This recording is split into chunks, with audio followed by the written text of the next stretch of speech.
சிம்ம ராசி சிம்ம லக்னத்திற்கான பலன்களை காணவிருக்கிறோம். இந்த 26 எப்படிமா இருக்கும்? சிம்மம் கர்ஜனை தோரணையில் எங்களுக்கு தான் சிம்ம ராசி லக்னக்காரர் இருக்கிறாங்க உங்கள் வீட்டில் குழந்தைங்க அப்படின்னீங்கன்னா அந்த பெற்றோர்களுக்கு சொல்கிறது ஒன்றே ஒன்று தான், சிகரத்தில் கர்ஜனை தோரணையில். இது என்றைக்குமே குறையாது. நம்மளை அந்த நேரத்தில் பண்ண விடாது, சாமி கூட கும்பிட விடாது. அது அப்படியே அறுத்தெறியணும், உடனே தட்டிட்டு வேலை செய்கிற இடத்துல ஒரு உங்கள் தசாபதிகள் தான் நல்லா ஒரு பதவி உயர்வு மாற்றங்கள் இதெல்லாமே ஒரு சிலருக்கு கிடைக்கும். இல்லைம்மா எனக்கு ஒரு சனி ராகு கேது தசாபதிலாம் போகுதுன்னா அப்படியே கவனம் தவ வாழ்க்கையை மேற்கொண்டுடணும்.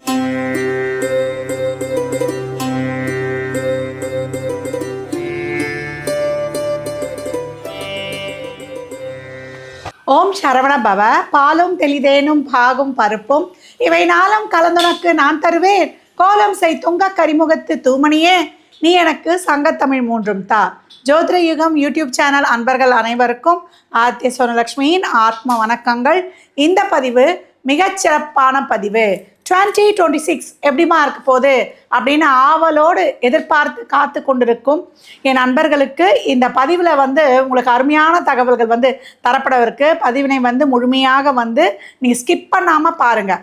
பொதுவாக 26 எப்படிமா இருக்கும்? போன வருடம் பார்த்திங்கன்னா நிறைய ஏற்றத்தாழ்வுகள்லாம் பார்த்துக்கிட்டு இருக்கோம். உலகளாவிய போர்லேருந்து நிறைய இயற்கை சீற்றங்கள்லேருந்து பெரிய அரசியல் மாற்றங்கள்லேருந்து பார்த்துக்கிட்டு இருக்கிறோம். 26 எப்படி இருக்கும் அப்படின்னு கேட்குறவங்களுக்கு எப்பவும் பார்த்தீங்கன்னா சிம்மத்தில் கேதுவும் கும்பத்தில் ராகுவும் இருக்கும் பொழுது கேந்திரத்தில் சூரிய பகவான் சஞ்சாரம் செய்யும் பொழுது அரசியலில் மிகப்பெரிய மாற்றங்களையும் குழப்பங்களையும் ஒரு அதிரடியான திருப்பங்களையும் நம்ம எதிர்கொள்ளலாம். இந்த வருடம் உங்களுக்கு தமிழ் வருடமும் இந்த காலம் கொஞ்சம் சுமாரான ஏற்றத்தாழ்வுகளை சந்திக்க வேண்டியது இருக்குன்னு சொல்லியிருக்கோம். இந்த வருடம் மட்டும் இல்லை, 2031 வரைக்கும் 2031ஆம் ஆண்டு வரைக்கும் இதே மாதிரியான ஒரு இக்கட்டான சூழ்நிலையில் தான் நம்ம கடந்து வரப்போகிறோம். நல்ல நோய் தாக்கங்கள், அதே போல் நிறைய உலகளாவிய மாற்றங்கள்னு சொல்லியிருக்கிறோம்.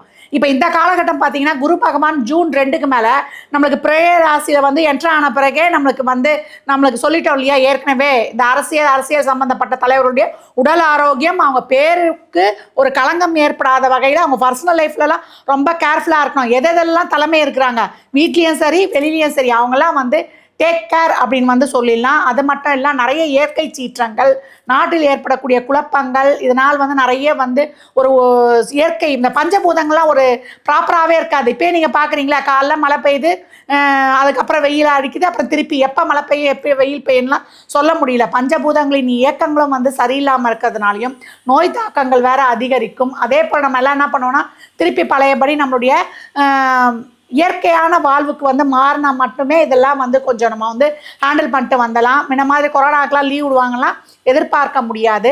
இந்த காலகட்டம் ஆன்மீகம் அரசியல் தலைவர்களுக்கிடையே ஒரு காரசாரமாக விவாதங்கள் போடுவது, அவங்களுக்குள்ளேயே ஒரு பரபரப்பாக போகக்கூடிய சூழல்கள். இதற்கேற்ற மாதிரி பார்த்திங்கன்னா நம்ம இந்தியாவிலேயே இப்போ தேர்தல் நேரமாகவும் வந்துடும் ஜூன் மாதத்துக்கு அப்புறம். அப்போ அரசியலில் ஒரே பரபரப்பு. உலகளாவிய அளவிலேயே இந்த அரசியல் சம்மந்தப்பட்ட விஷயங்களில் நிறைய ஒரு மாற்றங்கள் ஏற்றங்கள் குழப்பங்கள் எல்லாமே காணப்படும். அதனால் நம்ம இந்த காலகட்டம் எல்லா வகையிலையுமே கொஞ்சம் இப்போ நான் சரியில்லைன்னா அப்புறம் அப்படியே நம்ம வாழாமல் போயிடுவோமா அப்படிலாம் கிடையாது. என்னென்ன வழிபாடுகள் பண்ணணும், அதே போல் என்ன விதமான ஒரு சில இறைவனுடைய திருநாமங்களை நம்ம சொல்லி கொண்டு இருக்கும் பொழுது நம்ம வாழ்க்கையில் என்னென்ன மாதிரி நம்ம இறை வழிபாடு ஒரு வாழ்வியல் மாற்றங்கள்லாம் நம்ம கடைபிடிக்கும் போது சிறப்பாக செயல்படலான்னு பார்க்கலாம். அது மட்டும் இல்லாமல் தங்கம் விலையை குறையுமாம்மா, இதுதான் எல்லாருடைய கேள்வியும் இருக்குது. தங்கம்லாம் இனிமேல் விலை குறையறதுக்கெலாம் வாய்ப்பு இருக்குமான்றதெல்லாம் ரொம்ப குறைவு தான். நம்மளுடைய அன்றாட உற்பத்தி பொருட்கள்ல இருந்து இந்த காலகட்டம் விவசாயம்லாம் கொஞ்சம் ரொம்ப செழிக்கும். நம்ம எல்லாம் அதுக்கு உறுதுணையாக நிற்கணும். எங்கே விவசாயம் செழிக்குதோ அங்கெல்லாம் எல்லா துறையுமே ஷைன் ஆகும். ஏன்னா அடிப்படையே நம்மளுடைய வாழ்வாதாரமே விவசாயம் தான் அப்படின்னு சொல்லிடலாம். இந்த நாட்களில் நல்ல பசுக்களுக்கு தானம் கொடுப்போம். சரிம்மா இப்படிலாம் சூழல் இருக்குது, என்னம்மா பண்ணலாம் அப்படின்னு கேட்குறவங்களுக்கு பசுக்களுக்கு நிறைய தானம் கொடுப்பது, பசுக்கு வாழ்வாதாரத்துக்கு இந்த கறவை நின்ற பசுக்கள் இருக்கு இல்லையா, கோசாலைகளில் எல்லாருமே ஒரு ஏன்றதுன்னா ஒரு பசுவுக்கு ஒரு வருடத்திற்கு என்ன நீங்கள் ஒரு டொனேட் பண்ண முடியுமோ தாராளமாக பண்ணலாம். அதை தாண்டி இந்த விவசாயிலாம் கஷ்டப்படுறாங்க இல்லையா, அவங்களுக்குலாம் கருப்பு ஆடுகள் வாங்கி கொடுக்கும் பொழுது உங்களுடைய முன்னோர்களின் ஆசையை முழுமையாக பெற்றுக்கொள்வீர்கள். அதனால் இந்த 2026 வந்து நிறைய வந்து ஒரு ஆரோக்கிய குறைபாடும் ஒரு இயற்கை சீற்றங்களும் ஒரு போர்க்கால நடவடிக்கையும் அதே போல் நம்மளுடைய இது பயங்கரவாதம் எல்லாமே வெடிகுண்டிலேருந்து நம்ம நாட்டை காக்கக்கூடிய சமூக விரோதியிலேருந்து எல்லாமே பாதுகாப்பாக தான் இருக்கணும். எல்லாமே வரும். அதே போல் நிறைய வந்து மாற்றங்கள் நான் ஏற்கனவே சொன்ன மாதிரி தலைமை பதவியில் இருக்கிறவங்க, அரசியல் துறையில் இருக்கிறவங்க, அரசியல் சார்ந்து அரசாங்கம் சார்ந்து அவங்கெல்லாம் அதிகப்படியான கவனமாகவும் இருக்கணும். நம்மளுமே வந்து பொதுமக்களுமே எல்லா வகையிலுமே கவனமாகவும் விழிப்புணர்வும் இருப்பது கூடுதல் சிறப்பு. சிம்ம ராசி சிம்ம லக்னத்திற்கான பலன்களை காணவிருக்கிறோம். இந்த 26 எப்படிமா இருக்கும்? சிம்மம் கர்ஜனை தோரணையில் அம்மா எங்களுக்கு தான் சொல்கிறீங்களா அப்படின்னு வந்து விழித்து பார்க்குது சிம்மம் அப்படின்னு சொல்லலாம். எப்பவும் அந்த கர்ஜனை வந்து குறையாது. அதே தெம்பு, அதே வந்து ஒரு புது பொலிவோடு நம்ம பயணிப்போம். எப்பேற்பட்ட சூழல் வந்தாலும் அதை தாண்டி வந்து நம்ம கலைந்து வரணும். நான் சிம்மத்துடைய தாற்பயமே அதான், சுயம்பு. நான் சொல்லுவாங்கள்ல, நான் வந்துட்டேன் திரும்ப வந்துட்டேன்னு சொல்லுவோம் இல்லையா, அந்த மாதிரி ஒரு கர்ஜனை தோரணையுடன் 26 உங்களுக்கான வருடம். ஏன்னா 26 வந்து 2026 1ல் வரும், கூட்டுத்தொகை 3ல் வரும். நம்ம பாக்கியாதிபதியும் நம்மளுடைய பூர்வ புண்ணியாதிபதியும் நம்மளுக்கு லக்னாதிபதியுமாகவே வந்துடுச்சு இந்த வருடம். அப்போ எப்படி இருக்கணும்? தலைமை பதவியில் இருக்கிறவங்க, ஒரு இடத்துல ஒரு தலைமை வைக்கிறவங்க, அரசாங்கத்துறையில் இருப்பவங்க மட்டும் கொஞ்சம் பேருக்கு, கொஞ்சம் உங்கள் பதவிக்கு, கொஞ்சம் செயல்பாடில் பர்சனல் விஷயங்களை மட்டும் கொஞ்சம் கவனமாக இருந்துட வேண்டியது. 12ல் வந்து குரு ஜூனுக்கு அப்புறம் இங்கே என்ட்ரு ஆகிடுவார். அப்போ நிறைய விரயங்களுக்கு கொடுக்க போகிறாரு. சனி வந்து தடைகளை கொடுக்க போகுது, நிறைய வந்து தாமதங்களை கொடுக்க போகுது. ராகு சோதனை ஏவுகணை AK-47 வச்சு சுடப்போகுது. கேது வந்து குழப்பமோ நம்ம மேற்கொண்டு நகர விடாத அளவுக்கு நம்மளை வந்து வளைய போட்டு பின்ன போகுது. இப்போ நம்ம என்ன பண்ண போகிறோம்? எல்லாத்தையும் ஃபினிஷ் பண்ணி அறுத்து நம்ம சிறப்பாக செயல்பட போகிறோம். எப்படிமா பண்ண போகிறோம்? இறைவன் ஒருவனே. இறைவன் தான் இப்போ வந்து சிம்மத்துக்கு கால பைரவர் வழிபாடு செய்யும் பொழுது மிகச்சிறப்பான பலனை வந்து சிம்மம் காணும் அப்படின்னு சொல்லலாம். ஓம் பைரவாய வித்மகே, வேறு எந்த மந்திரமும் கிடையாது. வளர்பிறை தேய்பிறை அஷ்டமிகளில் போய் பைரவர் சன்னதியில் ஒரு 1/2 hour உட்காந்துருங்க. உட்கார்ந்து வழிபடும்பொழுது மிகச்சிறப்பான பலன்களை காணலாம். ஒரு கைப்பிடி மிளகு எடுத்துகிட்டு போயிருங்க. ஒரு கைப்பிடி மிளகு எடுத்து அங்கே வச்சுட்டு உங்கள் வீட்டில் இருக்கிறவங்க பேரெல்லாம் சொல்லி எடுத்துகிட்டு வந்து உங்கள் வீட்டில் இருக்கிற ஒரு பணப்பெட்டி, ஒரு பணம் வைக்கிற இடத்துல இருக்கிறதுல அதை வந்து சுற்றி கிளாக் வைஸாக தான் சுற்றணும்.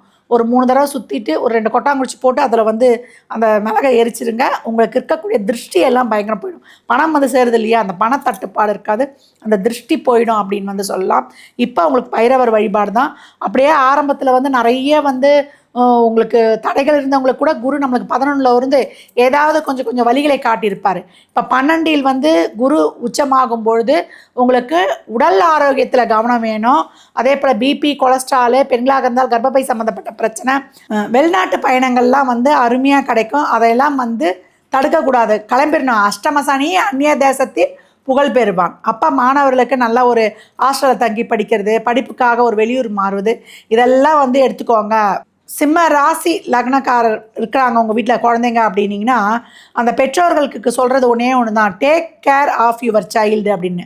அவங்க பழகிற இடம், நட்பு, எதிர்பார்ப்பிடம் கவனமாக இருக்கணும். ஏன்னா அவங்க தேவையில்லாத சொல்கிறதுலாம் நம்மளுக்கு ஒரு தவறான முடிவுகளை எடுக்கிற மாதிரி வந்துடும். எப்போ வந்து ஜீவசமாதி வழிபாடு, சிவ ஆலயங்களுக்கு சென்று, நான் சொன்னேன் இல்லையா, கால பைரவர், திருவண்ணாமலையில் இருக்கக்கூடிய பைரவருடைய அந்த தலம் வந்து ரொம்ப விசேஷமானது. இல்லை உங்கள் வீட்டில் பக்கத்தில் இருக்கிறாரு, இல்லை ஒரு புகழ்பெற்ற ஒரு பைரவ ஸ்தலமாக இருக்குன்னா தாராளமாக போங்க. வாயில்லா ஜீவன் பைரவர்னால என்ன, நம்ம வீட்டுக்கிட்டே திரிவார் இல்லையா, ரோட்லலாம் திரிகிறாங்க, அவங்களெல்லாம் பாதுகாக்கிறது, அந்த பிராணிகள் பார்க்குறாங்க இல்லையா, அந்தங்களுக்கு உங்களால் முடிஞ்சது டொனேட் பண்ணுறதுலாம் ரொம்ப சிறப்பாக இருக்கும். இந்த காலகட்டம் சிம்மத்துக்கு இதே நீங்கள் வந்து ஒரு சில நல்ல லக்னங்களில் பிறந்துடுறீங்க.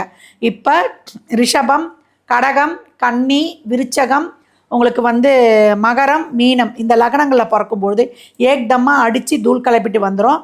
நல்ல வந்து ஒரு தொழில் மாற்றம், நல்ல வந்து ஒரு வீடு, வண்டி, வாகன யோகங்கள்லாம் ஒரு சிலருக்கு அமைவது, அதை வந்து சரி பண்ணி கொள்வது, ஒரு வெளியூர் பிரயாணம் போகிற மாதிரி, தாய்வழி தந்தவழி உறவுகளுக்கிடையே இருக்கக்கூடிய அந்த பிணக்குகள்லாம் கொஞ்சம் வந்து நீக்கி கொடுப்பது, உங்கள் சுக சௌகரியங்களுக்காக எப்போ வந்து உங்களுக்கு ஆரோக்கியம் மேம்படுறதுக்காக அந்த ரெகுலர் எக்ஸசைஸ் வைப்பது, ஒரு உணவு விஷயங்களில் கொஞ்சம் வந்து பக்குவ முறைகளை கையாளுவது, வாழ்வியல் மாற்றங்களை கொஞ்சம் நல்லா ஒரு அழகுபடுத்தி கொள்வது, அதே போல் வம்பு வழக்கு வியாஜியங்கள் சார்ந்த விஷயங்களில் கொஞ்சம் உங்களுக்கான தீர்வுகள்லாம் ஒரு சிலருக்கு ரொம்ப தசாபதிகள்லாம் அந்த சொன்னலையே லக்னம் இப்போ நம்மளுக்கு ஒரு ஃபேவரான லக்னம் அதில் இருக்கும்போது அதெல்லாம் கிடைப்பது. அதே போல் நம்மளுக்கு வேலை செய்கிற இடத்துல ஒரு உங்கள் தசாபதிகள் தான் நல்லா வந்து ஒரு பதவி உயர்வு மாற்றங்கள் இதெல்லாமே ஒரு சிலருக்கு கிடைக்கும். இல்லைம்மா எனக்கு ஒரு சனி ராகு கேது தசாபதிலாம் போதுன்னா அப்படியே கம்முனு தவ வாழ்க்கையே மேற்கொண்டுடணும். இதுதான் எங்கள் சிம்மத்துக்கு நான் பிரித்து சொல்கிறேன்.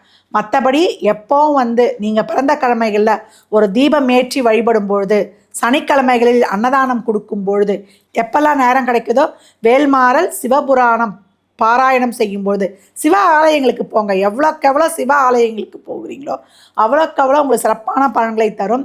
பசுவுக்கு எப்போ வந்து நீங்கள் வாங்கி கொடுப்பது, அதே போல் கால்நடைகள் சொல்கிறோம் இல்லையா, நம்மளுக்கு ஒரு கஷ்டப்படுறாங்க விவசாயி. நான் ஏற்கனவே அந்த பதிவில் சொல்லியிருப்பேன், 26 பதிவில் சொல்லியிருப்பேன். அந்த மாதிரி ஒரு கருப்பு ஆடுகளையெல்லாம் வாங்கி கொடுக்கும்பொழுது உங்களுடைய முன்னோர்களின் அருளாசிகளை சிறப்பாக பெற்றுக்கொள்வீர்கள் அப்படின்னு வந்து சொல்லலாம். அப்போ சிம்மத்துக்கு என்ன சொல்லியிருக்கிறோம்? இறை வழிபாடு, ஒரு தன்னம்பிக்கையாக எப்போ உங்களை அப்ரிஷியேஷன், இந்த எப்போவுமே நான் சொல்லியிருக்கேன், ஒரு சின்ன செயலை சொன்னால் கூட அப்ரிஷியேஷன், எல்லா இடங்கள்லையும் விழிப்புணர்வு, கவனம். உங்களுக்கு ஒன்றும் அப்படியே வந்துட்டாரு எங்களுக்கு அஷ்டமசனி குரு இது இந்த அஷ்டமசனியின் தாக்கங்களை குறைத்து கொடுத்துருப்பார். அப்போ தொழில் செய்கிற இடங்களில் வேலை செய்கிற இடங்களில் தானாக நடக்கிற மாற்றங்களை ஏற்றுக்கொள்ளுங்க. நீங்களாக ஒன்றும் எதுவும் அப்படியே புகுத்த வேண்டாம். மற்றபடி குலதெய்வ வழிபாடு, இஷ்ட தெய்வ வழிபாடு ஆஸ் யூஷுவலாக இருக்கட்டும். இப்போ நம்ம பைரவர் வழிபாடை நம்ம வச்சுக்கிறோம். ஏன்னா உக்ர தெய்வங்கள் நம்மளை ரொம்ப சிறப்பாக வழிநடத்தி கூட்டிகிட்டு போயிடும் அப்படின்னு சொல்லலாம். சிம்மம் சிகரத்தில் கர்ஜனை தோரணையில் இது என்றைக்குமே குறையாது. நம்மளை அந்த நேரத்தில் பண்ண விடாது, சாமி கூட கும்பிட விடாது.